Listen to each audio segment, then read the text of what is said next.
Seperti Betul, itu ya. ya. Oke, ini kan Pak, sebentar lagi kita akan memasuki tahun ajaran baru ya. Adakah mungkin nih Pak perkembangan atau hal-hal yang menjadi evaluasi dari pihak Bapak sendiri terkait dengan implementasi sistem SPMB yang menggantikan PPDB nih Pak? Sejauh ini sudah bagaimana evaluasi dari pihak Bapak sendiri? Ya, alhamdulillah sekarang saya memantau perkembangan di daerah-daerah, di provinsi, kabupaten, kota.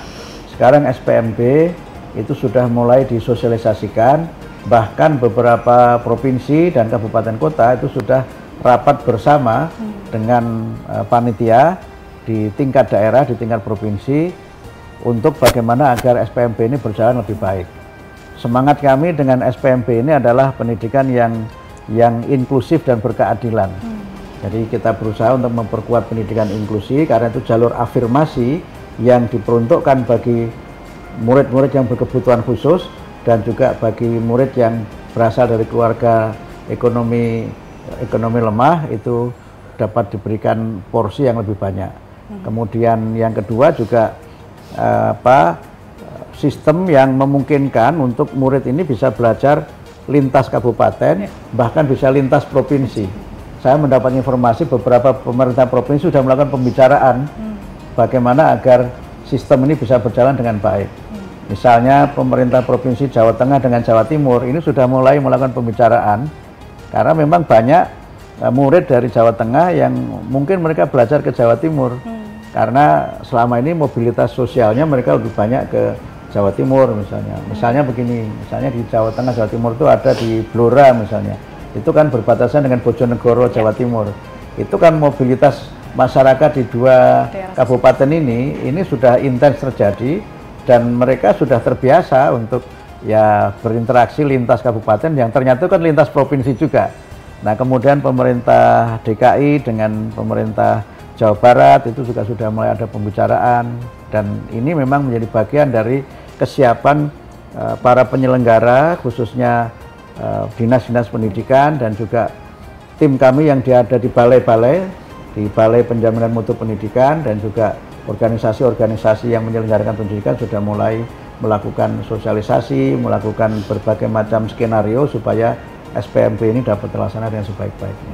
Berarti untuk prosesnya sendiri sebenarnya sudah saling terintegrasi baik dari pusat kemudian juga dari daerah tertentu. Betul. Itu sudah komunikasinya sudah lancar seperti itu. Sudah, alhamdulillah ya. Oke, nah Mas terkait dengan seleksi masuk siswa nih ya Pak ya.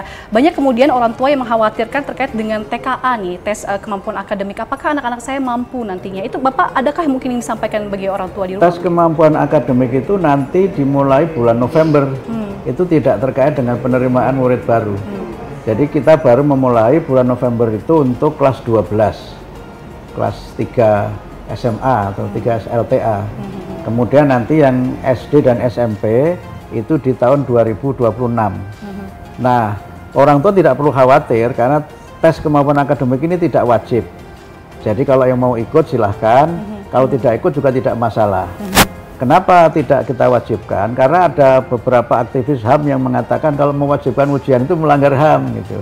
Jadi kita apresiasi itu. Atau ada yang mengatakan ujian ini bikin stres gitu kan. Nah, supaya mereka yang menganggap itu melanggar HAM dan supaya mereka yang menganggap itu menimbulkan stres ya kita berikan opsi.